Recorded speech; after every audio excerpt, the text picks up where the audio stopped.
En el orden Orthoptera, Orthoptera significa alas rectas, alas alargadas, sin curvaturas, por así decirlo. En Orthoptera encontramos a muchos grupos de insectos plaga, como lo son los saltamontes, los grillos, los cara de niño, las langostas, los chapulines. En algunas partes algunos les llaman chivas, esperanzas, chochos, etc.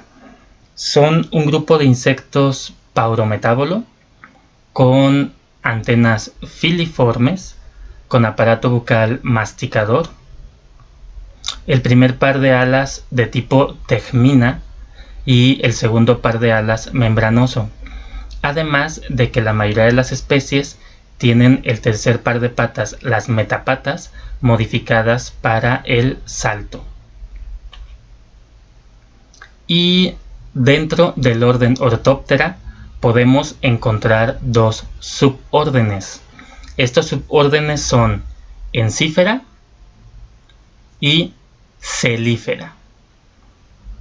En Encífera encontramos a grupos como los grillos, las esperanzas, chivas, incluso a los que les dicen campamochas e incluso matacaballos. Encífera son insectos con antenas largas de más de 30 antenómeros y ovipositores también largos. O sea, hace que en las hembras podemos ver que tienen como una colita alargada que es su ovipositor. Aparte, los grillos escuchan con el primer par de patas. En las protibias, en la base de las protibias, es donde tienen sus tímpanos. Y hacen el canto. El tipo de canto que hacen los grillos se conoce como estridulación. Estridulación. Por eso aquí dice que estridulan con las tegminas. Cuando los grillos van a cantar, van a hacer ese sonido, levantan las tegminas y las frotan entre sí. El otro suborden, Celífera, tiene antenas de menos de 30 antenómeros y ovipositores cortos y en ocasiones no visibles. El tímpano se encuentra en el primer segmento abdominal y estridulan o hacen el canto frotando las tegminas con la cara interna del metafémur. Y aquí en Celífera encontramos a los famosos saltamontes, chapulines, langostas.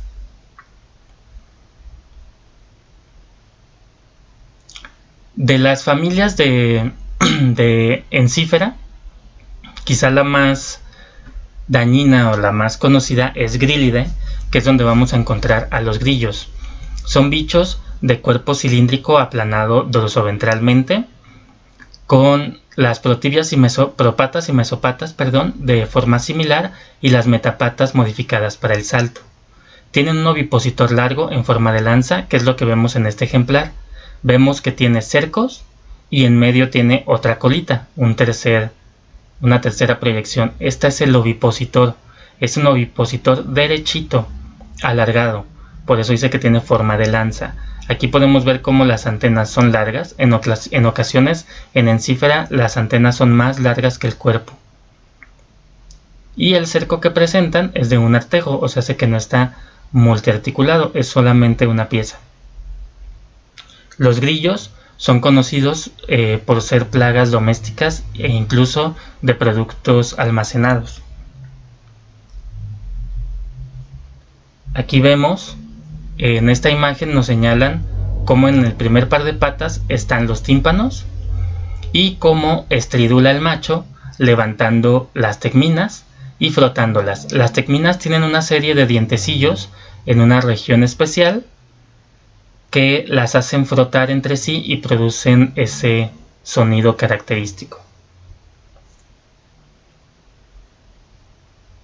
Otra familia de Encífera que también es de importancia es Tetigonidae.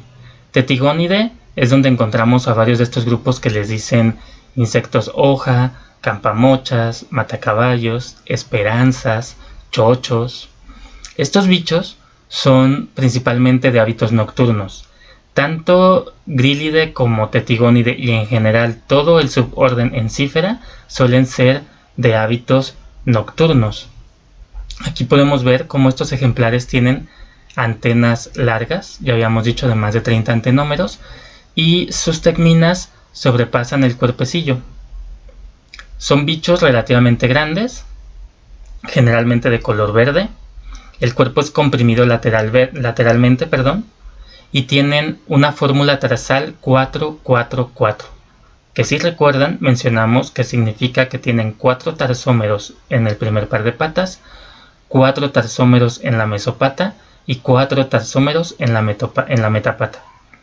Las protibias son las que tienen los tímpanos, y el ovipositor es largo y curvo en forma de sable. Aquí vemos varias imágenes de varios grupos. No todos corresponden como tal a Tetigonidae, pero sí a familias emparentadas que serían parte de la superfamilia Tetigonoidea. Aquí podemos ver en este ejemplar de abajo cómo es una hembra y su ovipositor es alargado pero aplanado y curvo hacia arriba. Por eso dicen que tiene forma de sable. Esas espadas árabes que se ven en muchas películas, por ejemplo. Podemos ver que generalmente son de color verde. Esto les permite camuflarse en la vegetación. Los tetigónidos son fitófagos, se alimentan de hojas. Y al ser de hábitos nocturnos, durante el día se ocultan entre la vegetación, por eso la coloración y la forma que les permite no ser vistos. Pero podemos ver que aquí este bicho tiene una coloración rosada en sus patas. En general, uno de cada 700 o 800 ejemplares nace de color rosa, completamente rosita. Esto hace que sea más fácil verlo, y eso hace que sea también más fácil depredado. Más fácil lo ven las aves y más fácil se lo comen. Aquí de hecho, como pueden ver, tiene las alas cortas, las tegminas cortas. Este es un bicho paurometábolo, entonces esta es una ninfa, es un juvenil todavía. Es más raro ver adultos completamente rosas, por lo mismo de que es más fácil que hayan sido depredados de juveniles. El encífero más grande es el hueta gigante de la zona de Nueva Zelanda, de Inacrida falae. El hueta gigante es tan grande, como pueden ver en la imagen, que alcanza el tamaño y el peso de un ratón. Y los huetas, en su hábitat natural, prácticamente sustituyen a los roedores, porque Nueva Zelanda evolucionó separada del resto del mundo por millones de años, y de manera natural en Nueva Zelanda no hay mamíferos. Entonces todos los nichos ecológicos están cubiertos por aves y por insectos. Los hueta gigante tenían más o menos, o los hueta en general, más o menos el nicho ecológico de los roedores. Estos grupos de insectos se encuentran en peligro de extinción o amenazados porque, pues a partir de que llegó el humano, se introdujeron muchos animales que no había, entre ellos ratas, gatos y otros bichos que son bastante dañinos. Aquí podemos ver otras imágenes del hueta, es realmente un bicho grandote, pero generalmente no son peligrosos. Muchos de los huetas son tan grandes que tienen mandíbulas muy fuertes que sí te pueden cortar y hacerte sangrar. Bueno, en el otro suborden, que sería Celífera, la familia de mayor importancia es Acrididae. En Acrididae encontramos a las famosas langostas o los chapulines que nos atacan los cultivos. Las langostas pues tienen esta forma característica, creo que no son tan fácil que se nos confundan, y el problema con los celíferos es que son de hábitos diurnos y alcanzan poblaciones bastante altas. En el caso de los tetigónidos es muy raro que se reporten como plagas porque generalmente no alcanzan poblaciones altas. En cambio, los acrídidos es su principal característica, o una de las principales, alcanzan poblaciones muy numerosas. Aparte, los acrídidos suelen tener el pronoto más o menos liso. Pueden tener distintas ornamentaciones, pero no tienen crestas, no tienen espinas en el pronoto. Lo que sí es una característica de muchos de los grupos de Orthoptera es que la metatibia tiene un montón de espinas, generalmente con función defensiva. Los acrídidos forman grandes agrupaciones que cuando se levantan en vuelo son conocidas como mangas, una manga de langostas. Y por ejemplo, las más famosas quizás en este sentido sean las langostas africanas, que alcanzan números increíbles y aparte arrasan con los cultivos, los destruyen pero con ganas, son muy voraces. Lo interesante de esta langosta es que cuando hay hay buena disponibilidad de alimento y el bicho no está sufriendo por alimento, son de color verde y son relativamente solitarias, cada quien anda por su lado, o sea, sí están más o menos en la misma zona, pero no están conviviendo todo el tiempo. Conforme empieza a disminuir la cantidad de alimento y se tienen que estar agrupando en el poco alimento que queda, en el poco pasto o en la poca hierba, qué sé yo, ellas empiezan a tener más contacto con otros insectos de su misma especie. En los adultos no hay efecto, pero en los juveniles, en las ninfas, empiezan a tener un cambio hormonal que las transforma. Entonces los adultos que se van a desarrollar a partir de estas ninfas que eran verdes, por así decirlo, y eran tranquilas, conforme fueron entrando en contacto y tuvieron este cambio hormonal, se convierten en adultos de color amarillo y negro. Esta etapa, que es la etapa gregaria, es cuando las langostas alcanzan grandes números.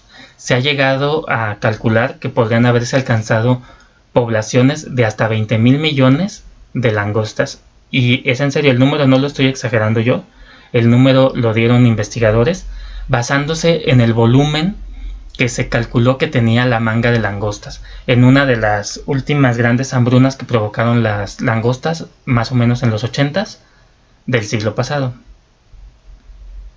Entonces, lo malo es que una vez que alcanzan esta etapa gregaria, esta etapa oscura, empiezan a barrer el alimento, terminan con el alimento en esta zona y vuelan para otra zona donde haya más alimento, donde igual a lo mejor se juntan otras mangas de langostas y luego va creciendo la manga, se mueven a una nueva fuente de alimento y así se van moviendo. Pero una vez que alcanzan esta etapa, aunque encuentren mucho alimento, no regresan a la etapa de color verde. Ese es el problema, o sea, es un fenómeno que no tiene vuelta atrás. Una vez que se hacen voraces y se hacen agresivas, no regresan a su etapa normal hasta que algo las limita. Generalmente un cambio climático, que puede ser que ellas estaban en la sabana alimentándose y terminan llegando al desierto. Y el desierto pues ya no les permite pasar porque no están adaptadas para ello.